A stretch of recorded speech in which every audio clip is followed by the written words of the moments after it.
शिव महापुराण की कथा कहती है, श्राद्ध पक्ष में पड़ने वाला प्रदोष का व्रत किसी भी दिन पड़े, चाहे सोम हो, मंगल हो, बुध हो, गुरु हो, शुक्र हो, शनि हो, कोई से भी दिन पड़े, जो प्रदोष काल के समय 3 कलश में दूध लेकर उसमें काली तिल डालकर, जौ डालकर और उसमें थोड़ा सा डाब डालकर, डाब मतलब कुसा डालकर पीपल, बड़ और बेलपत्री के पेड़ के नीचे चढ़ा देता है, उसके घर में कभी संपदा की कमी नहीं होती महाराज। लक्ष्मी कभी समाप्त नहीं हो सकती। दुकान, व्यापार, व्यवसाय, फैक्ट्री कुछ भी अगर खड्डे में भी जा रही है तो उबर जाती है। श्राद्ध पक्ष के प्रदोष का इतना महत्व होता है,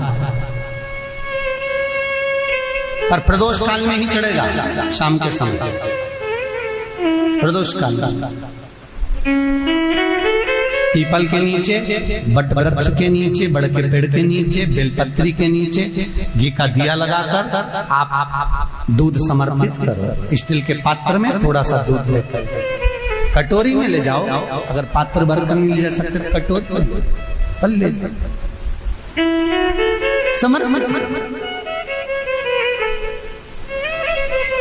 शिव का सबसे प्रिय अगर कोई व्रत है तो प्रदोष का ही व्रत। शंकर को राजी है वो व्रत, क्योंकि शिव और पार्वती का दोनों का मिलन का व्रत है, भगवान शंकर के मिलन का व्रत। पीपल के वृक्ष के नीचे पितरों की शांति है तो कितने चावल के दाने चढ़ते हैं? अगर कोई ब्राह्मण ने कह दिया तुम्हारे यहाँ पितृ दोष है, 1 रुपया कमाते हो, 1.25 रुपये खर्च होता है, तुम्हारे पास में पैसा टिकता नहीं, तुम्हारे यहाँ पितरों का दोष है, तो तुम 1 चावल का दाना अगर आप कहे कि पीपल के वृक्ष के नीचे दिया लगाओ, पीपल के वृक्ष के नीचे आप जल चढ़ाओ, या महादेव के मंदिर में 1 लोटा जल चढ़ाओ, तो हम कहते हैं ना कि प्रदोष के दिन बेलपत्री का वृक्ष, पीपल का वृक्ष, आंवले का वृक्ष, बड़ का वृक्ष या शंकर का शिवालय। फिर से सुन लेना, पीपल का वृक्ष, बेलपत्र का वृक्ष, आंवले का वृक्ष, बट का वृक्ष या फिर शंकर का, जम के बोलो, शिवालय। शिवालय का मतलब शंकर का मंदिर या शिव। प्रदोष के दिन अगर आपको लग रहा है कि हमारे यहाँ पितृदोष है, बहुत तकलीफ चल रही है, बहुत कोई ने कहा पितृदोष है, कोई कह रहा पितरों का, तुम्हारे यहाँ ये तकलीफ है, पितरों की ये तकलीफ है, पितरों की वो तकलीफ है, पितरों की ये तकलीफ है, बार बार अगर कोई कह रहा है तो फिर आपको उसमें स्मरण करना पड़ेगा कि हम चावल के कितने दाने भगवान शंकर को समर्पित कर दें कि भोलेनाथ हमारे पितरों को तृप्त कर दें। हम तृप्त नहीं करेंगे, हमारी सामर्थ्यता नहीं है कि हम पितरों को तृप्त कर सकते। आप में से कोई है जो पितरों को तृप्त कर सकता है? संसार में कोई नहीं जन्मा जो अपने पितरों को, अपने पूर्वजों को तृप्त कर दे। गया जी का पिंडदान कर लो, तर्पण कर लो, तिलांजलि दे दो, घर में ब्राह्मण भोज करा दो, साधु भोज करा दो, संत भोज करा दो, तुम दुनिया भर का सारा 50 काम कर लो, उसके बाद भी तुम पत्रिका किसी को दिखाओगे तो वो भी कह देगा तुम्हारे यहाँ, फिर वापिस कहेगा कि पितृ दोष है। अब तुमने अभी इतना अनुष्ठान करा, इतना पिंडदान करा, इतना तर्पण करा, इतनी तिलांजलि करी, इतना सब कुछ करा, इसके बाद वापिस पितृदोष आ गया, फिर वापिस पितृदोष। क्यों? दुनिया में ऐसा कोई नहीं जन्मा जो अपने पितरों को तृप्त कर। आप अपने घर के लोगों को तृप्त नहीं करते, जो जिंदा है वो उनको बोलो री भाई, जीजियो सही है कि गलत है? जो जिंदा है, माँ बाप अपने बेटे के लिए कितना भी कर ले, कितना भी, आखिरी में एक दिन बेटा कह देता तुमने हमारे लिए क्या करा। बहू के लिए कितना कर लो, आखिर में बहू कह देगी वो तो जेठानी को ज्यादा करती है, देवरानी को ज्यादा करती है, हमको करती है, अपनी ननद को ज्यादा करती है, बेटी को ज्यादा करती है, बेटी को लगता है कि बहू को ज्यादा करती है,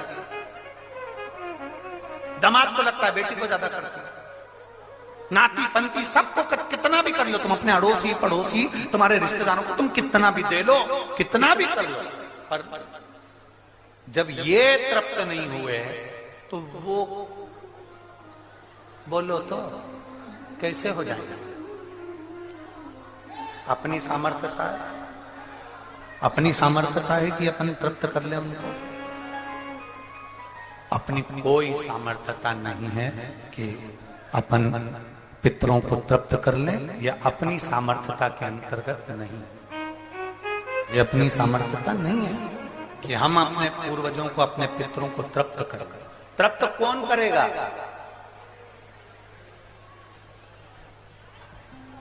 जिनकी शरण में पित्र है। वास्तु के देवता भगवान शंकर, काल सर्प दोष के देवता भगवान शंकर, जितने दोष होते हैं पितृ दोष के देवता भगवान शंकर, तो हम तृप्त नहीं कर सकते। अगर इनको तृप्त करेंगे तो देव अधिदेव महादेव करेंगे। आप 7 चावल के दाने, या तो पीपल, बेलपत्र, आंवला, वटवृक्ष, या फिर शिवालय, प्रदोष के दिन 7 चावल के दाने आप इन जगह में से कहीं पर भी अगर आप समर्पित कर देते हैं, तो उसके बाद आप जो जिंदगी जी रहे हैं, और 3 महीने फिर आप अंदाजा लगा कर देखना कि आपने जो 7 चावल के दाने इन स्थान पर अगर आपने समर्पित करे, तो उसका फल पितरों को मिला कि नहीं मिला, और उसका फल हमें प्राप्त हुआ क्या?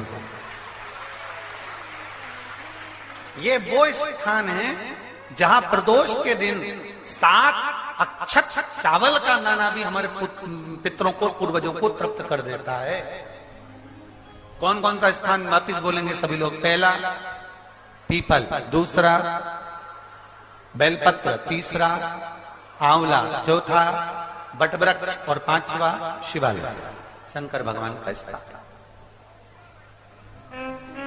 अब इसको समझना आपके ऊपर निर्भर है। समर्पित कभी मौका लग जाए, सारी दुनिया के लोग तुमसे कह रहे हैं तेरे घर में पितृदोष हो, 1 रुपए कमाते हो, 1.25 रुपए खर्च होता है, मानसिक टेंशन बना रहता है। घर में एक व्यक्ति बीमार है, ठीक हुआ, दूसरा बीमार पड़ गया, दूसरा ठीक हुआ, तीसरा बीमार पड़ गया, तीसरा ठीक हुआ, चौथा बीमार पड़ गया। मतलब कहीं ना कहीं पितृ का भाव, पितृदोष का वर्णन। किसी ने कहा तुमसे कि तेरे यहाँ पितृदोष है, तूने ब्राह्मण को भोजन करा दिया, पिंडदान करा दिया, तर्पण करा दिया, तिलांजलि करा दी, गया जी का श्राद्ध कर दिया, हरिद्वार चली गई, वहां पिंडदान करवा दिया, ब्राह्मण भोज करवा दिया, तिथि पर भोजन करवा दिया, सब कुछ करवा के देते। अब एक काम और करके देते, एक काम और करके देते हो।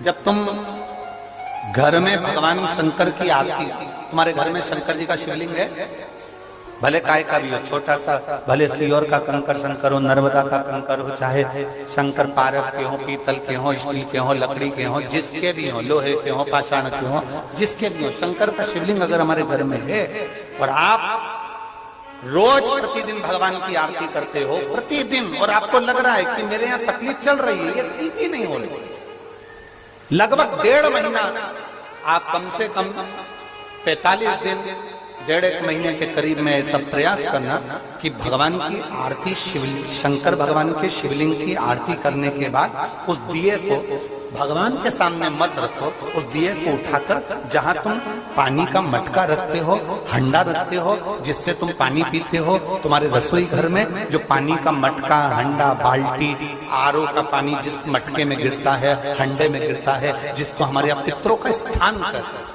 उस स्थान पर, उस मटके के पास में, उस हंडे के पास में, उस बाल्टी के पास में, जहाँ रसोई घर में पानी रखते हो, उस रसोई घर में पानी जहाँ रखते हो, उसके पास में उस दिए को भगवान के सामने नहीं रखना। आरती उतारने के बाद उस दिए को ले जाके सीधे परिंडे के पास में, उस हंडे के पास में, मटके के पास में उसको रखो।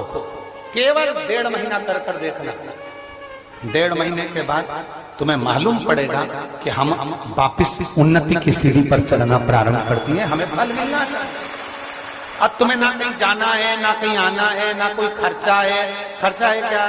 ईमानदारी से बोलो, कोई तुम्हारा लाखों का रुपया लग गया क्या? रोज आरती करते हो रोज आरती। बस आरती का नियम बना लो कि हमको पितृदोष किसी ने बोला है, हमारे घर में अशांति है, पितृदोष है, कोई कह रहा है कि तुम्हारे घर में पितृदोष है। हमने सब कुछ करके देख लिया, अब हमें ये करना है कि महादेव की आरती जब होती है तो उसकी ज्योत का दर्शन करने पर 1000 कपिला गाय के दान का पुण्य मिलता है। तो ये पुण्य हम हमारे पितरों को देते हैं, जिससे उनकी मुक्ति हो जाए और हमें आशीर्वाद प्राप्त। उस दिए को नीचे नहीं रखना, आरती उतारने के बाद आरती पूरी हो जाए तब उस दिए को ले जाकर, जब आप ले जाकर उसको रखें तब उस स्थान पर रखें जहां पितरों का स्थान, जहां पितरों का स्थान।